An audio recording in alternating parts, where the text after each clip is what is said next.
This is Karla Kurrelmeyer, broadcasting live from my office on Smith 18 in Houston Methodist DeBakey Heart and Vascular Center.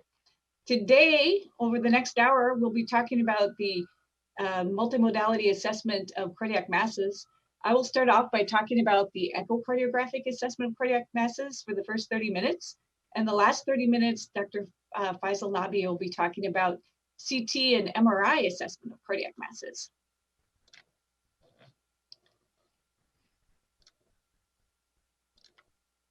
So when we're looking at echocardiography compared to CT and or MRI for evaluating cardiac masses, it definitely has advantages over the other two imaging modalities.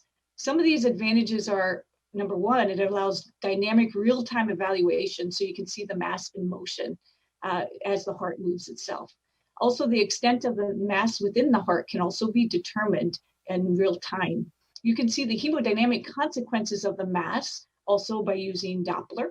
And you can look for predisposing conditions that can also be identified that may have led to that mass being there in the first place. For example, a thrombus in an apical aneurysm or a vegetation on a rheumatic mitral valve. Now, when echocardiography, when compared to CT and or MRI, has disadvantages also though. There is suboptimal image quality in about 10 to 15%, resulting in either more invasive measures such as TEE being needed or missing the mass altogether. There's a very narrow field of view, so the extracardiac manifestations of the mass cannot be delineated. So you can't see whether or not it came from the lungs or whether or not it's metastasized to the lungs. There's a possibility of mistaking an ultrasound artifact for a mass. And it cannot provide data on the tissue characteristics of the mass, whether or not it's fat or calcified, fibrous, or thrombus, like CT or MRI can. Now, for echocardiographic assessment of masses, it's very important to know what the normal variants are, what artifacts look like, so that you don't mistake in these normal variants or these artifacts for a pathologic cardiac mass. And it starts off with knowing where the normal structures and variants, where they're located within the chambers, and which ones may actually simulate a cardiac mass. For example, in the left atrium, the raphe between the left upper pulmonary vein and the left atrial appendage sometimes can look like a mass.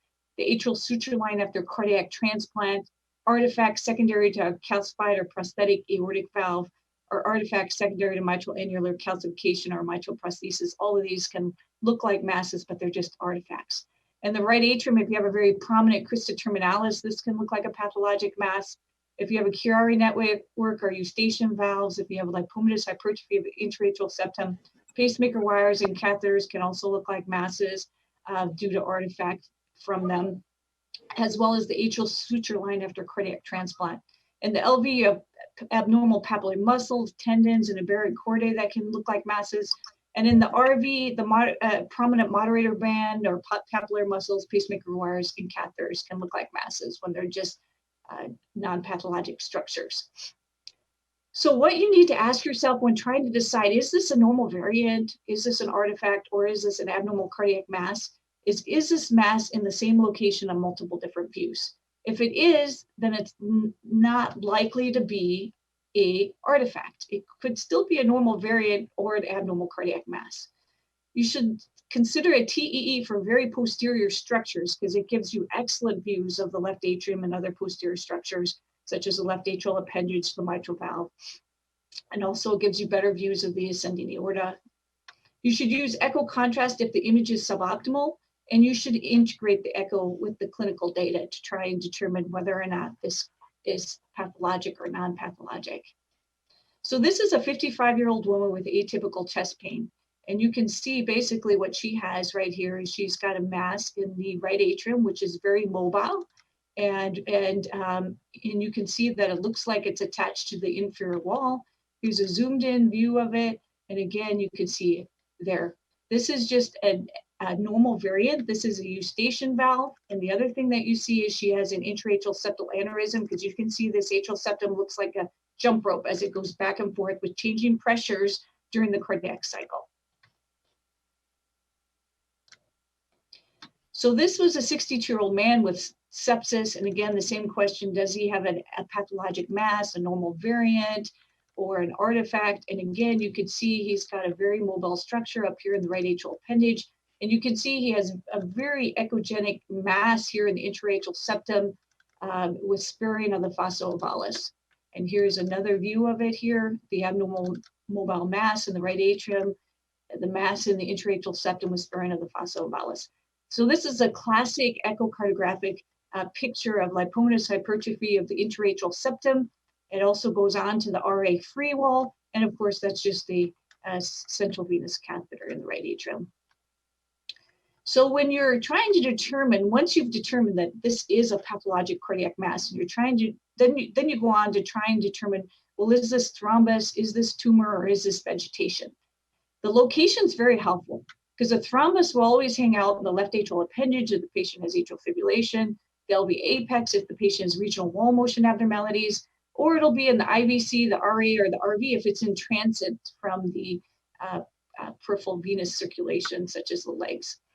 A tumor can be located anywhere within the heart. It can be in the pericardium, the myocardium, the LA, the RA, or the valves. A vegetation will always be on the valves or the low flow side if somebody has a congenital heart disease lesion. The appearance is the second most thing that's important in trying to determine what the etiology of the mass is. A thrombus is always pedunculated or spherical, or it'll be layered if it's in the myocardium, such as along the apex. A tumor, the appearance will vary. A vegetation, it's always very irregular, highly mobile, and always located on the low flow side of the valves. Associated findings are also helpful. A thrombus, you're looking for LV dysfunction with regional wall motion abnormalities because that's where the thrombus will be. You're also looking for mitral stenosis and atrial fibrillation and somebody who has left atrial thrombus in the left atrium or in the left atrial appendage. You're also looking for RV dysfunction for somebody who has a thrombus that is in transit or a PE that is in transit. A tumor, you're looking for invasion and obstruction and collapse of the cardiac chamber where you find the tumor. And for vegetation, you're looking for valvular regurgitation. The clinical history, again, is very, very important in trying to determine, again, whether or not this is a thrombus, a tumor, or a vegetation. So this is a 48-year-old man who had syncope, and the question is you can see this very mobile mass. It's very homogeneous. It's in the left atrium. It looks like it's attached by a thin stalk to the posterior wall of the left atrium. Here's a 4-chamber zoomed in view. And again, you see this very large homogeneous mass that's filling up the left atrium. And when we look down here, here's on the apical 3, again, you can see this mass. So this is a classic example of a myxoma, which is the most common primary cardiac tumor in adults. So this is a 68-year-old woman who presented with shortness of breath, and this is her echo picture, and you can see that we caught this mass in the inferior vena cava on the subcostal views, and then shortly thereafter, the next day, because you can see the days are different here, we can see that this mass is located here in the right atrium and is prolapsing across the tricuspid valve, trying to get into the right ventricle. This is a classic picture of a thrombus in transit. So this is a patient of mine, a young lady, she was in her 20s. She had a habit of sniffing cocaine, and basically she came in with fevers and chills and shortness of breath. Her CT scan of her lungs actually showed multiple pulmonary emboli. And basically what you can see here, and her blood cultures were positive for staph. So that clinical history is very, very important. Here you can see that there's a very mobile mass located up here in the right ventricle, and it looks like it's attached to the intraventricular septum. When we zoom it up here, you can see that it's clearly attached. The intraventricular septum is very mobile. When we look at the short axis at the base, again, you can see it's attached to the membranous intraventricular septum here, and it looks very flag-like. And then finally here in the 3-chamber view, here we see this little bitty defect in the intraventricular septum.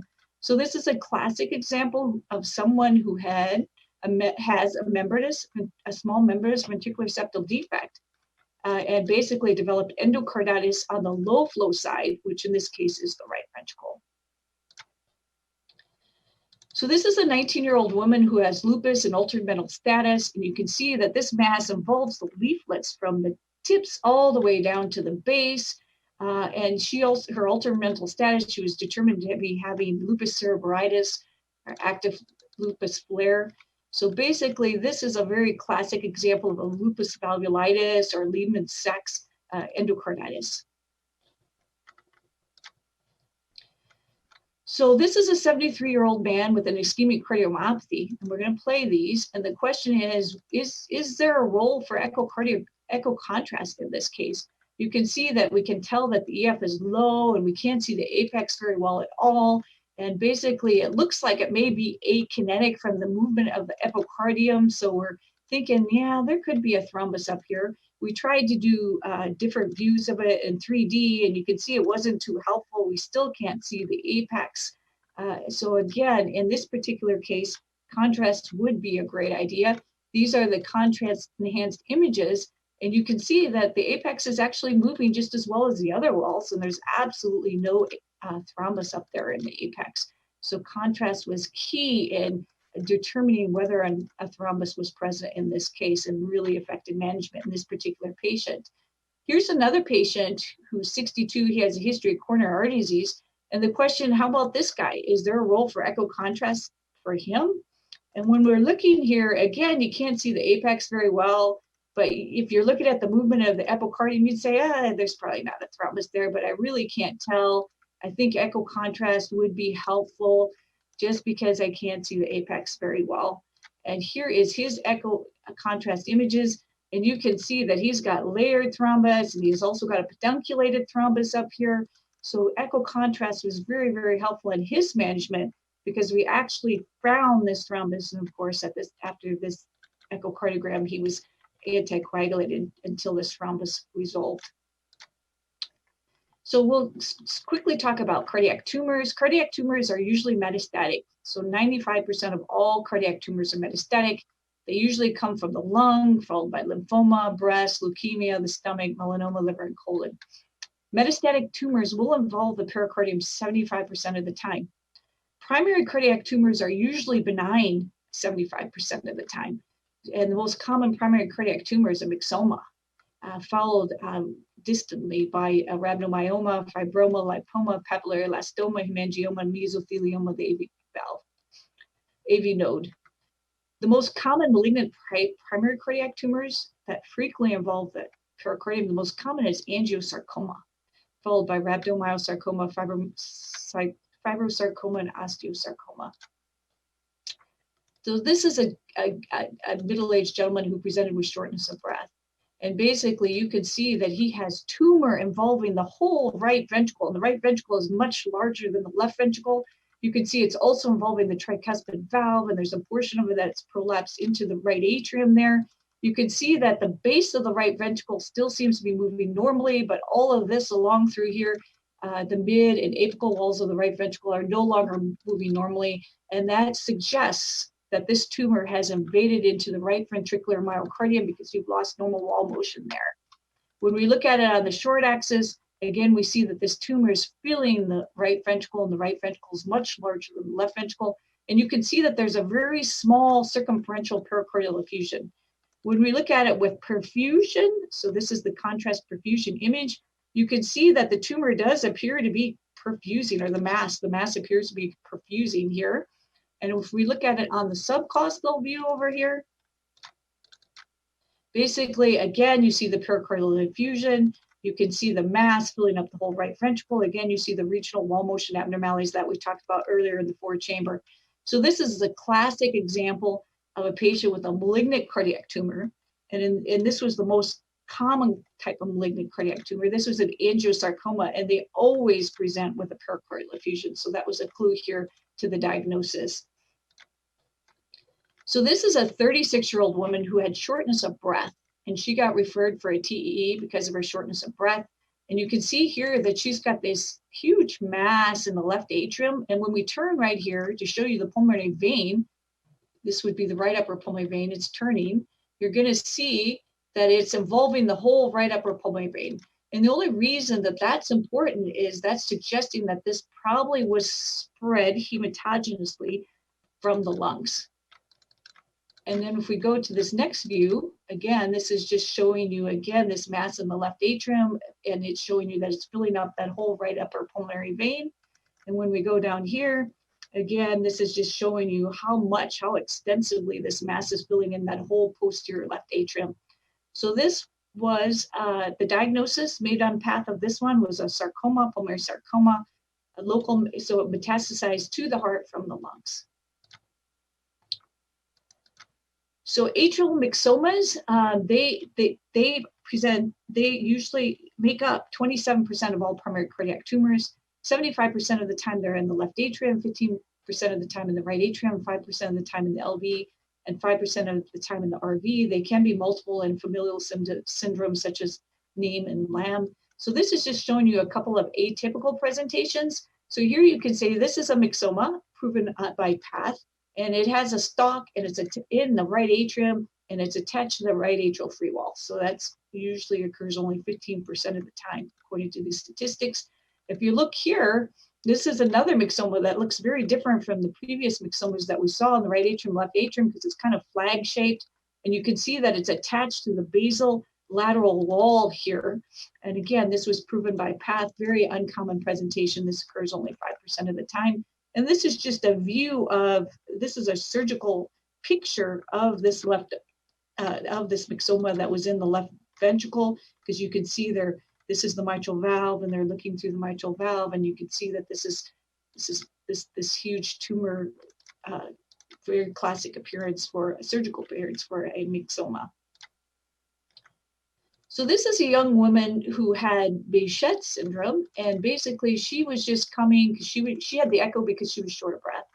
And what you can see is that there's a very prominent mobile mass here, and it looks like it's attached, because this is the chordae here, right ventricular chordae, and it looks like it's strongly adherent to the right ventricular chordae. And when we look here again, we can see there it is. It looks like it's attached to the chordae, and it looks like it's a very mobile mass. If we look down here again, you can see very strongly adherent to the chordae. It was thought that because it was a strongly adherent to the chordae, maybe this was a papillary fibroelastoma. However, she underwent surgical removal of this. It got sent to path, and this just turned out to be an inflammatory infiltrate, which can occur with Behçet syndrome. And basically, she got all of her chordae reconstructed. She got over 30 chordae reconstructed. And a year later, we saw that this inflammatory infiltrate had reoccurred on those reconstructed chordae. So here's a woman who presented with, she had hypertension. That was the reason for the echo. You can see that she has a very mobile mass up here in the apex. There it is. And we're going to give you some more views of it. Here you can see here also up in the apex. Here's another view of it. Can't see it too well there, so we'll skip on to this last contrast enhanced view. And there, very nicely, you can see that there's a very mobile pedunculated mass located up there in the apex. The thought was that this was, because of its location and its appearance, the thought was, well, it looks like a thrombus. But, the reason that would be atypical is because the apex is moving normally. She doesn't have any regional wall motion abnormalities there. So because of that atypical presentation, not really knowing what this was, she underwent surgical removal of this mass. And this is just a video from the surgery.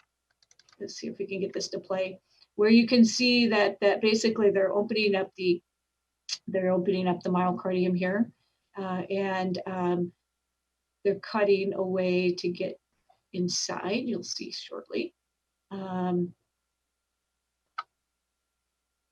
There we are. So we're inside, and those are trabeculae, and they're just searching for this mass amongst all of these trabeculae.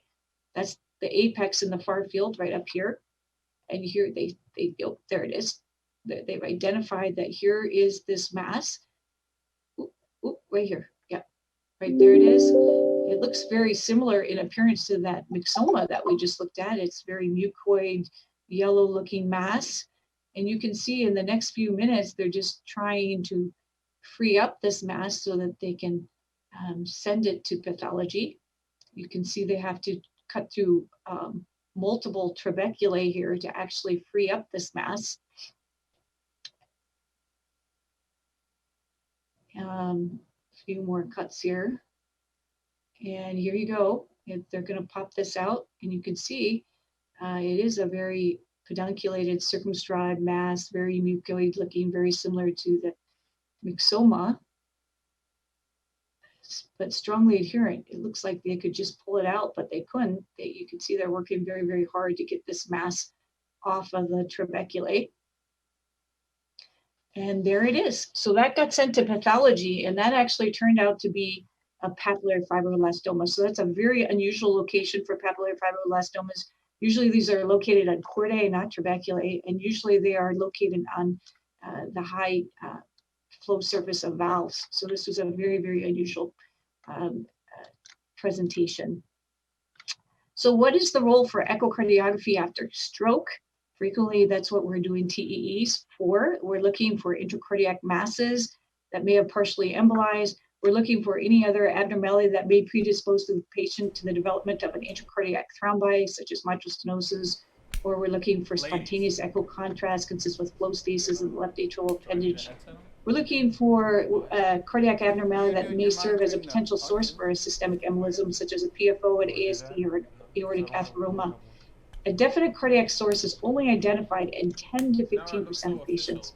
So this is showing you some of the things that we're looking for. This is a patient with atrial fibrillation, and we're looking for and stroke, and we are identifying that there definitely is spontaneous echo contrast in this left atrial appendage, which definitely there could have been a more solid thrombus in that left atrial appendage that could have embolized.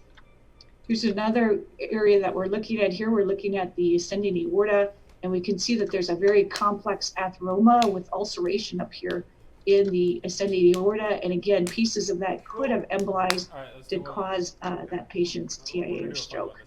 And in this one, I think we actually see one of these, we actually see a little mobile component. Oh, there it goes. The other thing that we frequently do, here's a eustachian valve. We look to check and see whether or not there's a patent-foraminal valley by using saline contrast, and this is just an excellent example of a spontaneous shunting across the patent-foraminal valley. This is a patient who actually presented with a stroke and a pulmonary embolus, all of it at the same clinical presentation, and he happened on transthoracic. We saw this. This is a TEE, of course, with 3D, but actually what we found was that the thrombus was stuck in the PFO. So half of it was on the left atrial side, half of it was on the right atrial side, and bits and pieces have broken off either side of this thrombus that caused the clinical presentation of both a pulmonary embolus and a stroke all at the same time. So these are the appropriatest criteria for transthoracic echo and TEE in somebody with a stroke. And basically, it's appropriate to evaluate for a cardiac source of embolic event. Basically, these are the things we talked about that we're looking for. It's uncertain whether TEE is the initial best test in a person who has a normal TEE and no history of atrial fibrillation or flutter. But based on previously published studies, it appears to be indicated following abrupt occlusion of a major peripheral or visceral artery in a patient of any age. If they're less than 45 years of age and they've had a stroke, if they're more than 45 years of age and they have no evidence of cerebral vascular disease, or anyone with known heart disease, such as prosthetic valves, cardiomyopathies, mitral stenosis, atrial fibrillation following a stroke. So this is a 67-year-old woman with lupus, and she presented with a stroke. And you can see that she has a very pedunculated mass attached to the anterior leaflet of the mitral valve on the atrial side of that leaflet. And here's the other view of it on TEE. You can see this very pedunculated mass attached to that leaflet. And here is more of her TEE pictures. You can see she has a similar pedunculated mass attached to the interatrial septum here, much, much larger than the one on the valve leaflets. Here's a blown up view of that mass attached to the interatrial septum in the left atrium. And then this is her ascending aorta.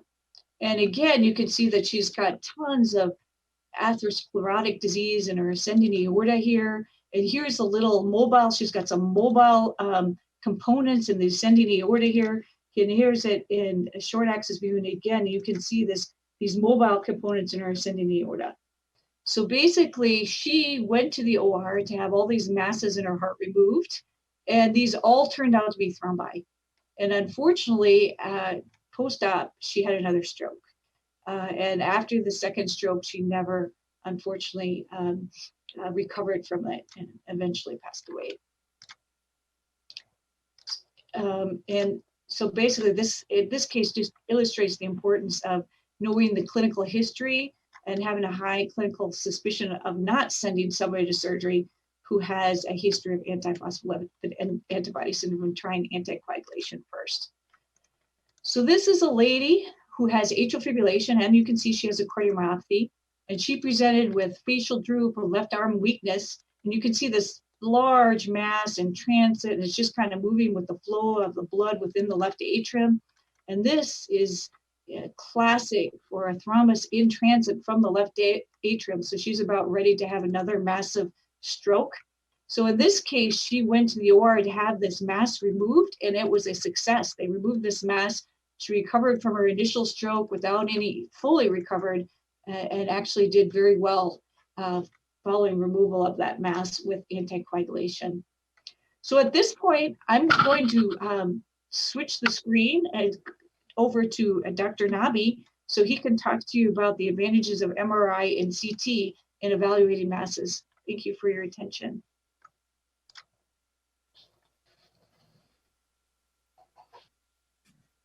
Hi, everyone. Good afternoon. This is Faisal Nabi, and I will be discussing the advanced cardiac imaging for cardiac masses. Karla, thank you for a great talk. Okay, I'm assuming everybody can see my slides? Yes. Thumbs up? Yes? Okay, Yes. Thanks for that. Okay, so as Karla had mentioned, usually the differential diagnosis whenever we have a patient with a mass on echocardiography is the usual. Is this a thrombus? Is this a vegetation? Is this tumor? Or could this simply be an artifact? Karla has gone over in great detail all the findings with echocardiography, all the strengths and disadvantages of it. And I'll only point out what she also agreed upon was that you do have a narrow field of view with echocardiography, so it really depends a lot also on your acoustic windows. And then when it comes to tissue characterization, and definitely some of these newer techniques are more powerful in that arena. Now, I'll be talking a little bit about CT and MRI today, of course, and I just wanted everyone to understand what some of the strengths of these tests are and how they can be complementary to echocardiography. Cardiac CT and cardiac MRI, as you know, have a very large field of view.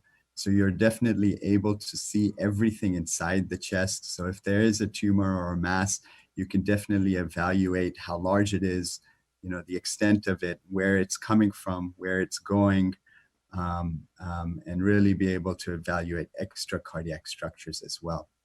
They both have, as you know, very high spatial resolution. So you're going to see things in great detail. You're not going to, and then when it comes down to each individual test, they both have their individual strengths and weaknesses. And here's where I'll pause to say that, you know, both tests can provide, definitely CT can provide tissue characterization, and I'll show you a little bit of that. But here, this is really the main strength of cardiac MRI, and really why, if there are situations where it's unsure what the diagnosis is with echocardiography, definitely the ability to perform tissue characterization with cardiac MRI can definitely contribute to the differential. Now, how do these tests provide incremental value? You know, definitely, like I said, we can contribute to a differential diagnosis. You can really, in detail, really define the relationship to the cardiac and extracardiac structures, really help you plan your surgeries if this patient is going to be going on to surgery. And then, of course, as frequently done in our labs, the ability to really monitor these, this tumor based on whatever therapies the patient gets, whether it's surgery or chemotherapy. Now, I just bring in this slide. I want y'all to know that these advanced therapies, at least by the most recent appropriate use criteria, are indicated for the initial evaluation of cardiac masses, suspected tumors, thrombus, potential cardiac sources of emboli. And I hope to show you in the next preceding slides why this is the case. So I thought I'd just begin with CT. I'll spend a few slides on CT and then really transition over to cardiac MRI. Cardiac CT, in general, we have what we say a 3-phase protocol. We begin with pre-contrast images, and this is really thin slice cuts through the object of interest. Let's say it's the heart here and the chest. And really, this gives us a baseline as to whether these images can be very beneficial to help identify calcium. So anything bright object on these images are generally calcium, and can really help us delineate that very easily and quickly.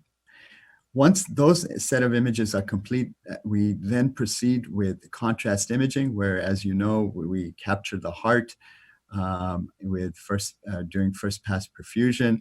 And you can see here, this is a nice 4-chamber of the heart, and you can see a very large mass in the left atrium. This is then and there's many different protocols for acquiring the contrast images. This can be acquired retrospectively, and then you can produce cine images. Of course, you have radiation as the trade-off there, or they can be simply, you know, a snapshot at a particular phase in the cardiac cycle. This is then followed by a post-contrast image, which is usually done anywhere between 45 seconds to a minute later, where we're actually looking similar. Iodine behaves very much similar to gadolinium. And here we're actually observing whether we can identify any iodine uptake in this mass. And we'll go over more of that and what that means. But in general, any mass that takes up contrast, be it gadolinium or iodine, is positive for a tumor. So, you know, this is the general protocol with most scanner capabilities. You know, of course, if you have the newest scanners, such as we do with the dual source scanners, you're able to do perfusion imaging. You know, the caveat with that is, of course, radiation doses. So when it comes to trying to figure out what the exact mass is, you know, Karla has really given us great insight. A lot of it depends on location, you know, the patient's history and what other findings you find on your imaging. One of the abilities that we have with CT is the ability to actually trace an area of interest and determine what the Hounsfield unit or the CT attenuation of that object is. And for example, here, I've shown you what this mass looks like in axial, sagittal, and coronal planes. And I've actually created that region of interest in the axial image. And this mass has an average Hounsfield unit in that region of interest of about 79 Hounsfield units. So, you know, what insight can that tell us? Well, you know, with CT, you definitely have the ability to identify different structures. For sure, the ability to differentiate, you know, a normal, the Hounsfield unit of 0, what everything is referenced to is water. Air has a very negative Hounsfield unit of less than 1,000 and appears black in the images. This is followed by fat in general, which has Hounsfield units of less than 100. So those can be very easily and quickly identified. And then at the opposite end of the spectrum, in the positive values, contrast in general, your cavity will have anywhere between 300 to 400 Hounsfield units, and bone in general has more than 1,000. But where the difficulty with CT becomes is kind of in the intermediate values, you know, values anywhere from, let's say, you know, 20 to, you know, 100, 150, you know. This is where, you know, a lot of different tissues can have very similar Hounsfield units, and you may not necessarily be able to discriminate just specifically based on what that substance is based specifically on their Hounsfield units. So this is kind of how we, with CT, you know, assess masses every day, and hopefully to give you a better idea of what the mass is. Now, CT can, of course, be very helpful in specific situations. I want you all to remember, if you have a patient who's unstable or who may be claustrophobic or short of breath, this is a very rapid technique. We can literally scan the patient in seconds, and, we can start beginning to work up an answer. Of course, those patients who have implantable electronic cardiac devices may not be suitable for MRI in some institutions, and CT can be a great resource for those patients. Patients who are on end-stage renal disease or who have GFR less than 30, where you wouldn't want to be giving gadolinium agents, at least for these patients, at least the ESRD patients, iodine can be given. And this is another patient population where CT would be the test of choice for a mass. Definitely, one of the prominent strengths of CT is the ability to evaluate the coronary arteries, and should that information be needed, this is an excellent test. And there is no test that sees calcium like CT. And if you're suspecting some calcified lesion, this is the way to go. For most other cases, I would suggest that probably cardiac MRI, because of its ability for tissue characterization, should be considered the test of choice. So just to go a little bit about the cardiac MRI protocol, because as you see images, it's important to understand that, for everything we investigate with CMR, we have to do different sequences in order to be able to do that. In general, we begin with functional imaging. This includes some basic imaging of the chest to kind of give us an idea of morphology of the heart and the chest, and then specifically focusing on the object or structure, usually the heart and its associated structures, really focusing on cine imaging and providing you hemodynamic information and dynamic information. Once that's completed, now we get into the portion where you actually are probing the actual tissue composition of the mass. We have both non-contrast and contrast ways of doing this. The non-contrast ways we'll talk more about are T1, T2, and T2 star. And once those are performed, we give contrast, and then we're able to perform 3 other sequences where we're actually looking at how the mass behaves with both first pass perfusion, late gadolinium enhancement 5 to 10 minutes later, and then long TI imaging past that. So using these different techniques, both with contrast and without contrast, we are really probing what qualities the mass is made of. So just to give you an idea, this is our cine SSFP images of a mass that can be clearly seen here on the right side, coming in from the SVC. And you can see with these images that you really get pristine views. You really have a large field of view. You're really able to look at, the morphology, structure, location in great detail, assess mobility, assess the physiological impact, very similar to what you can do with echocardiography. Once that portion has been completed, and now remember, one of the beauties with CMR is the ability to image in any plane. So if you do see an abnormality, you can then very quickly start focusing on the abnormality, and you can slice and dice the heart in any way to be able to get to really understand the abnormality better.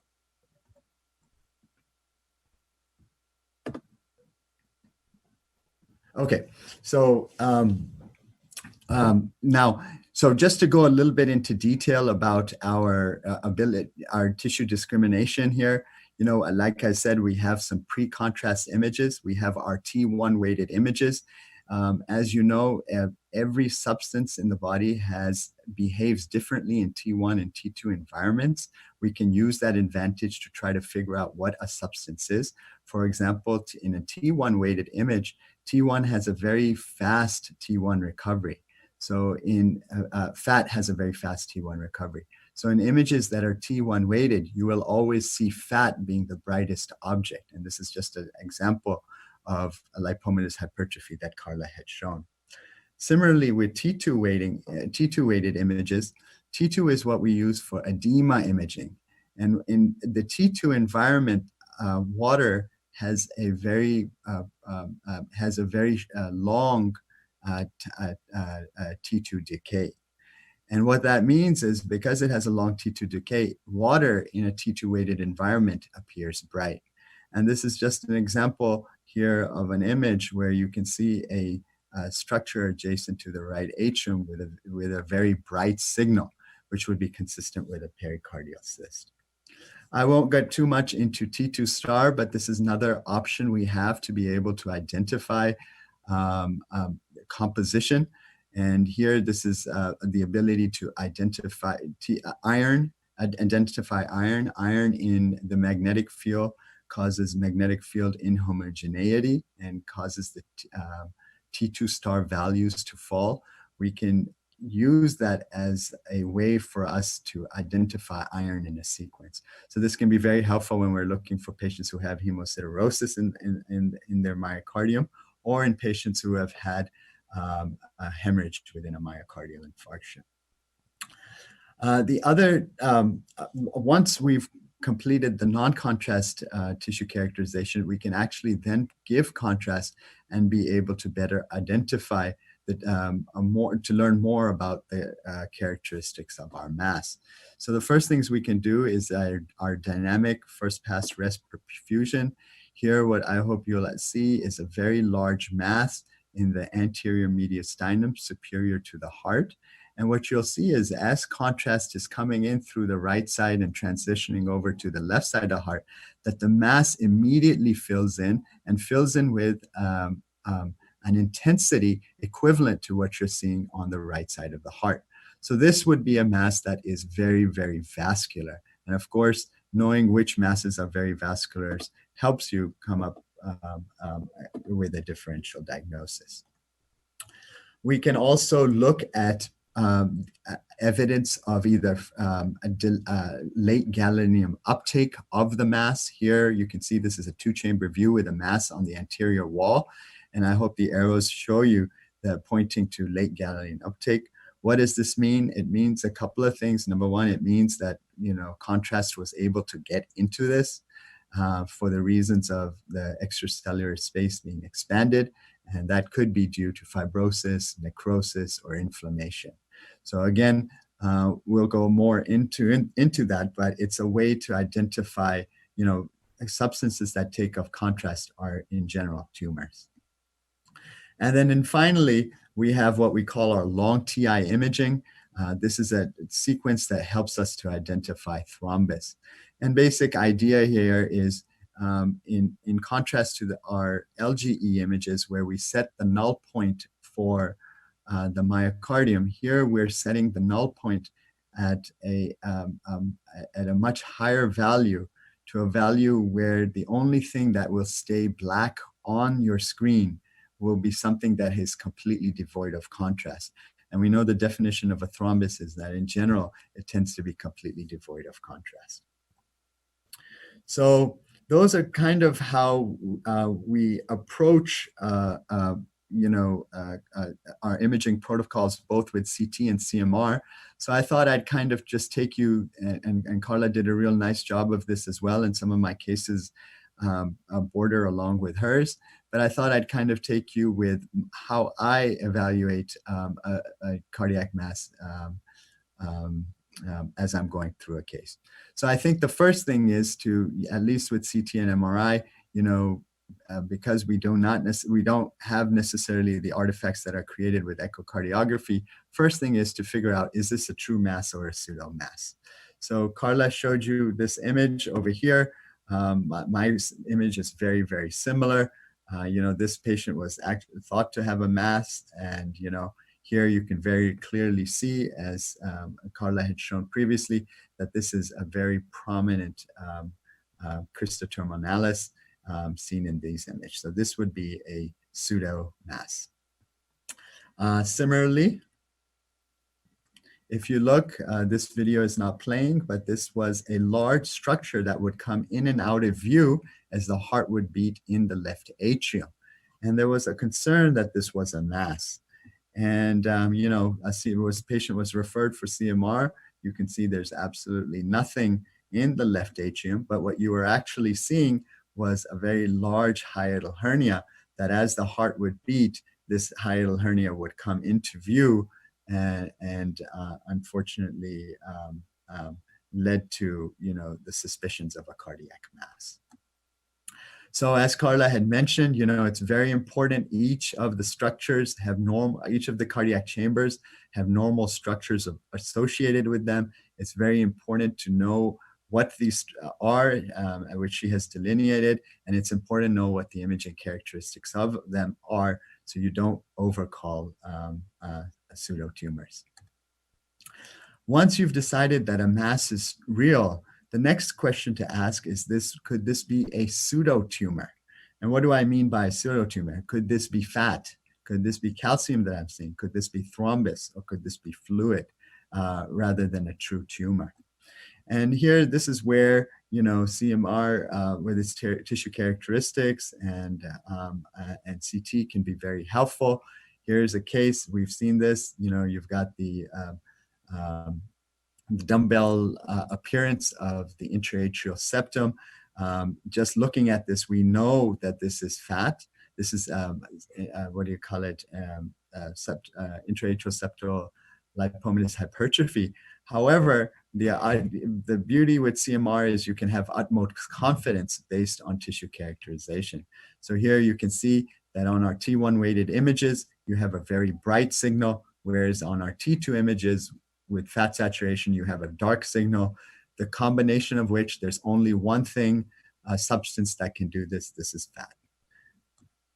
Similarly, you can see a very large mass here, encroaching the right side of the heart and actually, with some mild compression. If you notice how it behaves in T1 and T2, it's dark on T1 and bright on T2. There's only one thing that does that. This would be consistent with a pericardial cyst. So, just these simple non-contrast techniques can quickly give you a definitive answer in what a substance is. Things can get a little bit more complicated. Here was a large mass that you can see in the left AV groove. This was a patient who actually had just recently recovered from a 2-vessel bypass. The physician saw them back in clinic, repeated an echo, saw what he believed was a mass, and actually referred him directly back for, considerations of surgery that possibly a mass was missed. So here are your cine SSFP images. I hope you'll be able to appreciate this very large mass. Here in the lateral AV groove, it kind of encroaching on both the ventricular side and the atrial side, and then here again in the short axis. If we look at our tissue characterization, both with and without contrast, this mass behaves in a very particular way. It's dark in T1 images. It's dark in T2 images. Remember that with fluid and fat, either they were bright or dark in one of those images. But here in actually both the T1 and T2, this object is very, very dark. Once we've given contrast, you can see it continues to be very dark with a complete absence of perfusion uptake. And then with late gadolinium enhancement, it actually had a very characteristic finding. It had a dark core and then this, what they called a popcorn appearance, where you had this hyper enhancement around this dark core. So by CMR, these findings of darkness on both your T1, T2, on your first pass perfusion, and then this kind of popcorn appearance is very, very pathognomonic for mitochondrial calcification. And so, this patient was, and this just, was sent for a non-contrast CT. You can see the how easy it is to see calcium with CT. No contrast was ever given here. You just do a non-con, and the brightest thing on your field is calcium and bone. So this, And then in retrospect, if obviously if you go back and look at the echocardiogram, I think most of us would have agreed that, this is caseating MAC to begin with. So we've talked about fat, we've talked about fluid, we've talked about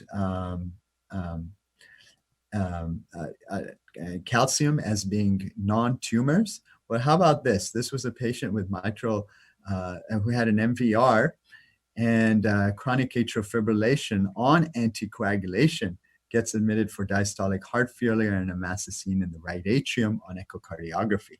And you can see this large masses in the right atrium, trying to prolapse their way through the tricuspid valve in diastole. On T1 and T2, you can see they were probably, iso to myocardium, or very similar in composition to the myocardium.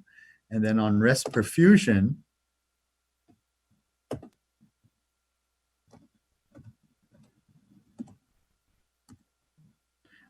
you can see there's absolute absence of contrast uptake when with first pass perfusion. The mass stays completely dark. Now, when you do our long TI imaging, remember long TI imaging is our thrombus probe. Here, the only thing that will be black in your image will be either air, metal, or thrombus. But it's our thrombus probe, and you can see that these objects are completely devoid of any contrast and therefore appear black in the field. So yes, I mean, the idea here is that, sure, based on the history and what you were seeing, you had a strong hunch, and, you were going to be right based on what you would have guessed as to what was the etiology of the mass. But I believe with actual tissue characterization, here you can say that with 100% confidence.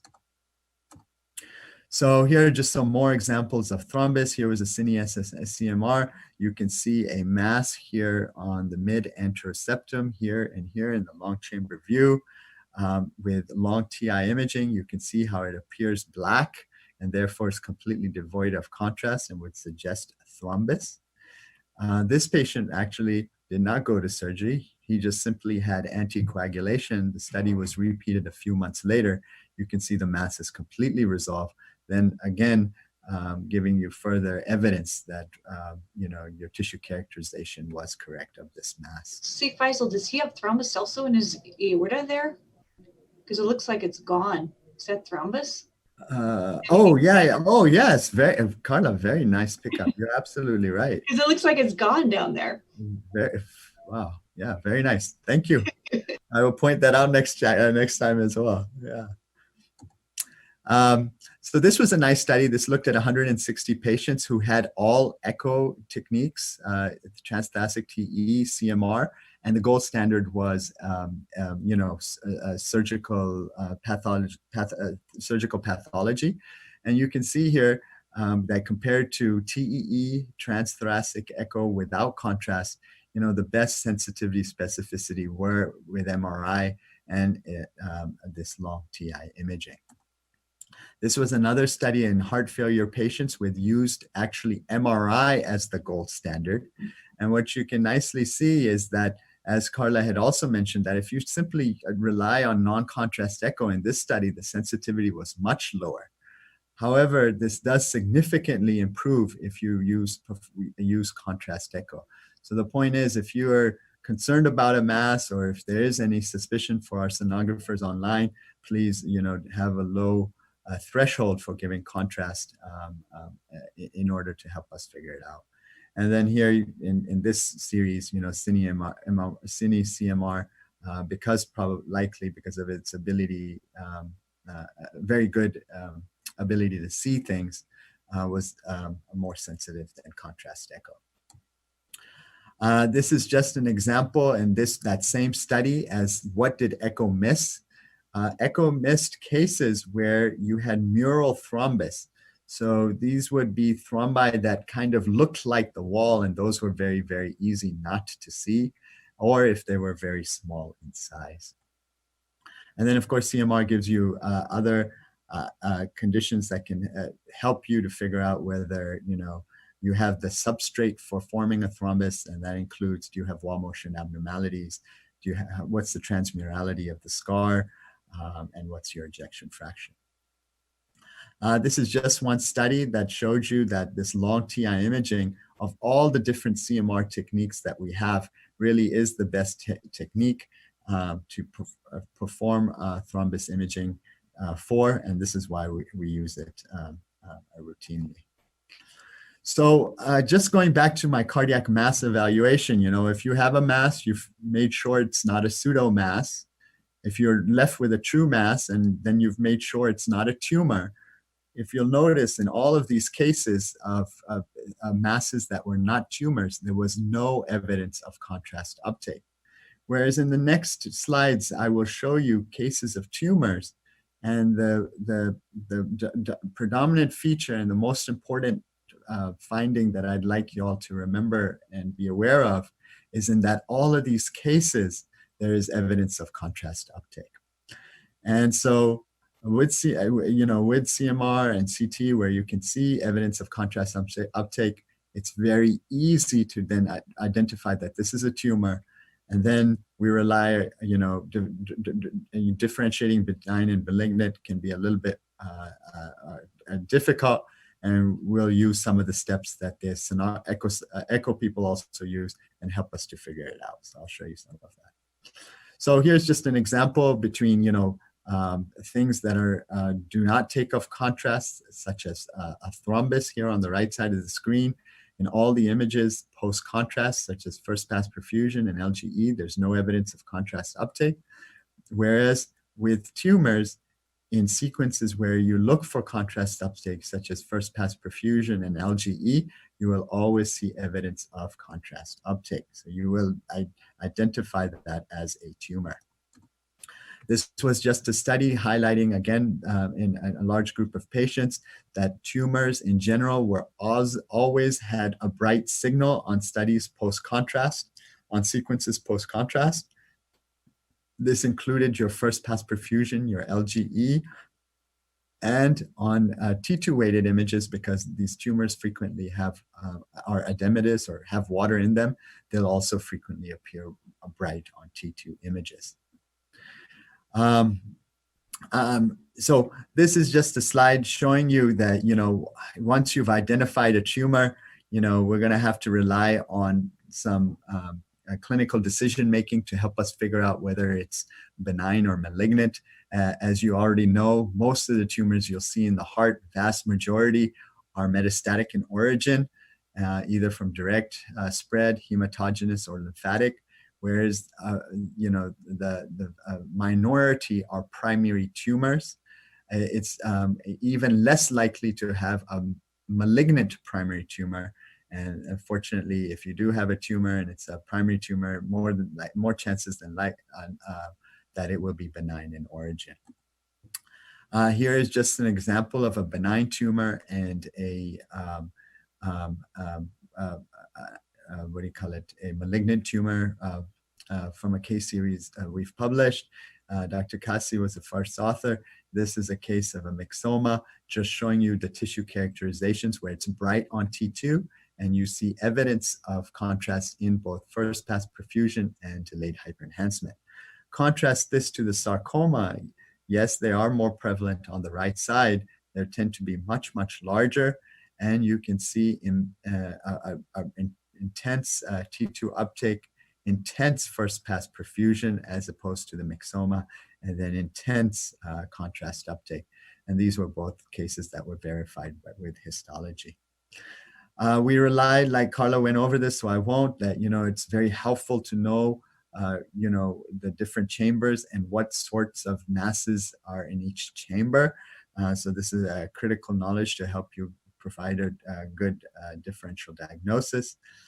We also rely on, things that predispose you to being malignant are definitely, if you see it in, invading tissue planes, if you see destruction of tissue, if you see very large masses, irregular borders, this is all consistent with malignancy.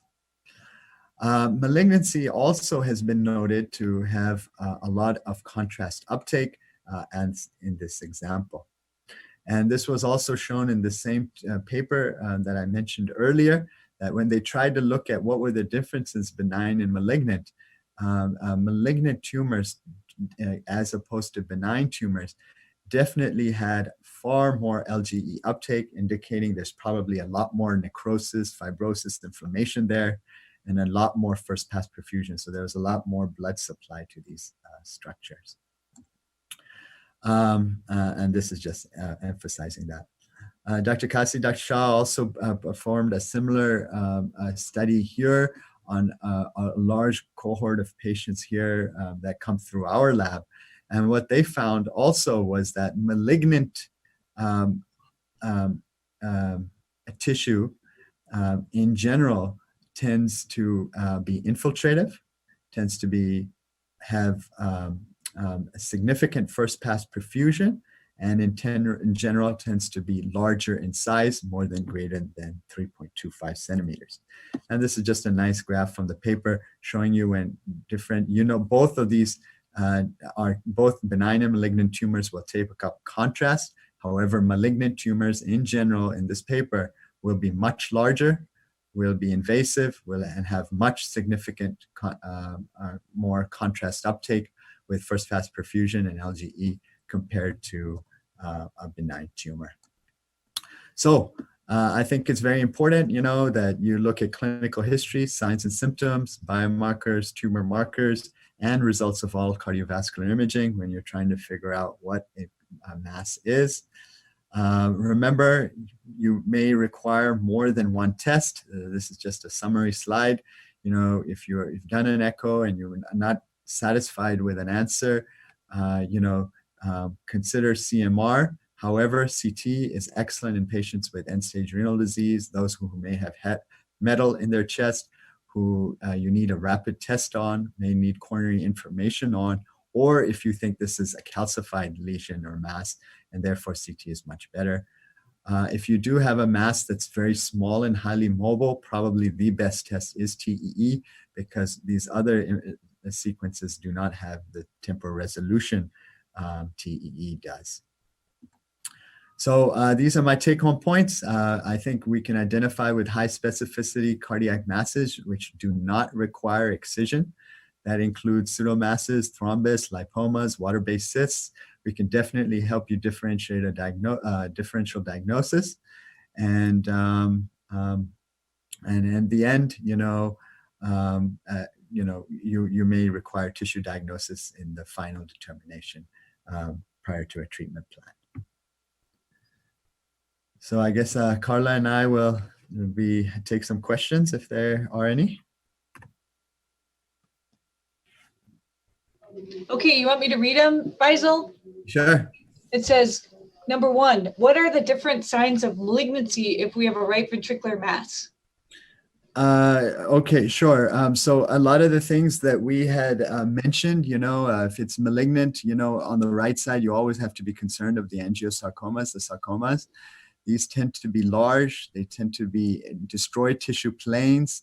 You'll see the mass not only, occupying the intracardiac cavity, but you'll also see it extruding out from the myocardium into the pericardial space. You'll often find a pericardial effusion associated with these. So those, so large size, contrast uptake, what do you call it? And a very aggressive nature, that you're seeing, invasion of tissue planes, irregular borders, pericardial effusions. These are all signs that what you're dealing with is a worrisome malignancy. Okay, I agree totally with what you just said. I think echo is exactly the same as other imaging modalities with regards to signs of malignancy in a right ventricular mass. Question number 2 is, what information does a cardiac surgeon need to assess a right atrial mass? Okay, so if you have a right atrial mass, I think what's important to you as a surgeon is you'd like to know, the extent of the surgery you're going to be performing. So, has this mass invaded into different tissue planes? Has it affected any of the the valves in any way? What is the relationship of the coronary arteries to that mass? What is the differential for that mass? Do you see any, do you see any evidence of it coming from the SVC or the IVC? I think those would be all very important considerations for a surgeon. Okay, well, thank you everybody for joining Dr. Nabi and myself, and have a great day. Thank you.